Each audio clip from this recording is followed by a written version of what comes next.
quem está falando, a gente falou sobre diferentes formas de se passar uma mensagem. Ela pode ser uma imagem e nos dizer muitas coisas sem usar uma só palavra. Mas também podem ser palavras que reunidas nos dizem algo. Nos dois casos, há sempre por trás dela alguém que é o locutor, aquele que transmite a mensagem, e o interlocutor, aquele que recebe a mensagem. Segue aqui comigo, que a gente vai ver um tipo de texto em que esses dois elementos estão ligados, que se completam. Será que você sabe qual é? Olá, tudo bem? Eu sou a professora Aline Florido. Vou me descrever para que quem não me vê possa ter uma ideia de quem está aqui na tela. E se você me vê, confere tudinho daí. Eu tenho a pele branca, cabelo castanho claro na altura dos ombros, olhos castanho claro, pequenos, e eles precisam de óculos. Eu estou usando uma blusa vermelha com uma estampa. Aqui atrás de mim tem uma parede bege com alguns objetos decorativos e uma mesa com uns livros e algumas plantas. Lá na aula, quem está falando? Eu contei um pouco sobre as primeiras formas de comunicação dos seres humanos. Você lembra disso? Apenas nós, seres humanos, somos capazes de falar o que a gente pensa, o que a gente sente. A gente expressa as nossas ideias, nossos sentimentos. E a gente faz isso por meio da linguagem. Essa capacidade de fazer isso surgiu há muito tempo atrás, quando os homens ainda viviam nas cavernas e lutavam lá por alimentos, por sobrevivência. Depois de passar o dia todo caçando, defendendo o seu espaço e se livrando de ameaças de outros animais, os seres humanos primitivos se reuniam ao redor da fogueira para se aquecer. E ali eles ficavam contando, da sua maneira, né? Contavam uns para os outros o que tinha acontecido durante o dia. E foi assim que tudo começou. Hoje em dia, a gente não tem mais a fogueira, mas ainda temos o hábito de contar uns para os outros nossas aventuras do dia a dia, nossas rotinas, nossos sentimentos, nossas alegrias, nossas tristezas. E a gente pode fazer isso de diferentes formas. E eu falei também sobre os primeiros desenhos. Lembra? Voltando a pensar, lá nas primeiras formas de comunicação entre os humanos, depois de fazer isso com sons, os seres humanos, tempos depois, aprenderam a representar as suas ideias através de desenhos. Eram as pinturas rupestres. Essas aí, inclusive, foram encontradas muito tempo depois que foram feitas. Mas aqui, ó, no Brasil, lá na Bahia. Você consegue imaginar o que será que eles estavam tentando comunicar com essa figura? Para quem será que eles estavam destinando essa mensagem? Quem era o interlocutor? As histórias em quadrinho são narrativas gráficas, compostas por textos e imagens. E juntos, eles criam um sentido bem completo ao que está se querendo contar. A criação de histórias em quadrinhos se intensificou no início do século passado, primeiramente trazendo ali bastante humor. No final da década de 1930, surgiram as primeiras histórias de aventuras e o primeiro super-herói, o Superman. Aí depois da Segunda Guerra Mundial, teve o surgimento de outros personagens, ali como o Capitão América, a Mulher Maravilha e o Batman.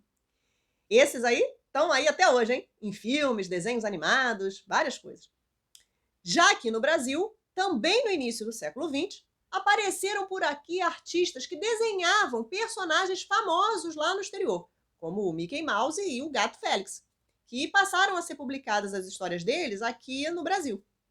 Já ali em 1960, foram criados o Menino Maluquinho e algumas das personagens que compõem a Turma da Mônica. As características das histórias em quadrinhos você deve conhecer. Tem balões de variados tipos e formas, que mostram os diálogos dos personagens, ou as suas ideias. Possui elementos básicos de narrativa também, como a gente já viu em outras aulas, como personagem, enredo, lugar, tempo.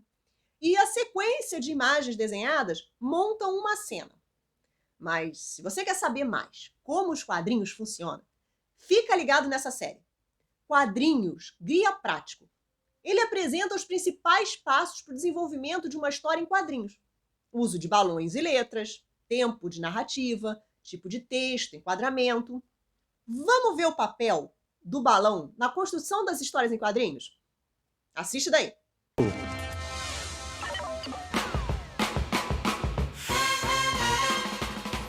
O balão.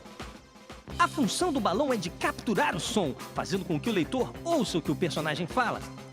Eles devem ser lidos numa certa sequência, para que se saiba quem fala primeiro. Nos países ocidentais, essa leitura é feita da esquerda para a direita e de cima para baixo.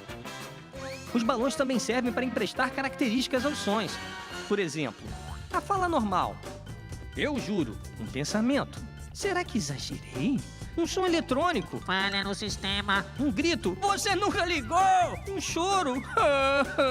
Um sussurro. Acho que ela está olhando.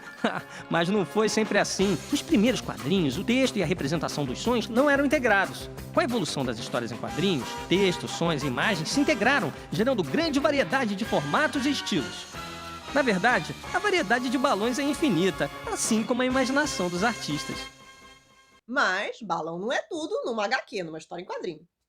Existem outros recursos de linguagem usados para representar o tempo e o ritmo da narrativa. Agora vamos mergulhar no tempo da narrativa. Sua percepção é feita por meio de recursos que ajudam a representar uma ação. A ideia de tempo e ritmo que eles transmitem é chamada de timing.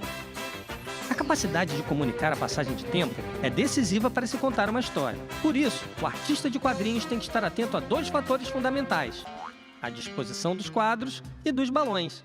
Por exemplo, quando é necessário estender o tempo, pode-se usar uma quantidade maior de quadrinhos, segmentando a ação. Quando se usam quadrinhos maiores e mais convencionais, o efeito é bem diferente. Nesse processo, a ação e o enquadramento se entrelaçam, definindo o timing e ditando o ritmo. Sejam histórias de aventura, drama ou humor, o timing é elemento essencial. E o mais legal é que cada autor imprime seu próprio ritmo. Por isso, o sucesso do timing surge da habilidade do artista em criar identificação com o leitor, transformando o tempo em episódios ou simplesmente em quadrinhos. Essa série é muito legal. Se você quiser, pode acessar a página da Multirio pelo aplicativo Rio do que em Casa e digitar na busca Quadrinhos Guia Prático. Lá você pode ver os outros episódios dessa série e conhecer mais sobre as histórias em quadrinhos. Textos verbais, aqueles que usam palavras, e textos não verbais, aqueles que fazem uso de imagens para transmitir a mensagem, não surgem assim do nada. Alguém os faz. São pessoas que fazem uso desses recursos para expressar as suas ideias. E juntos, numa história em quadrinhos, criam um sentido para narrar uma história que pode ser de humor, aventura e o que mais a imaginação inventar. Bom, continue acompanhando as aulas por aqui, hein? Fique bem, se cuide, fique atento, hein? Um beijinho. Tchau!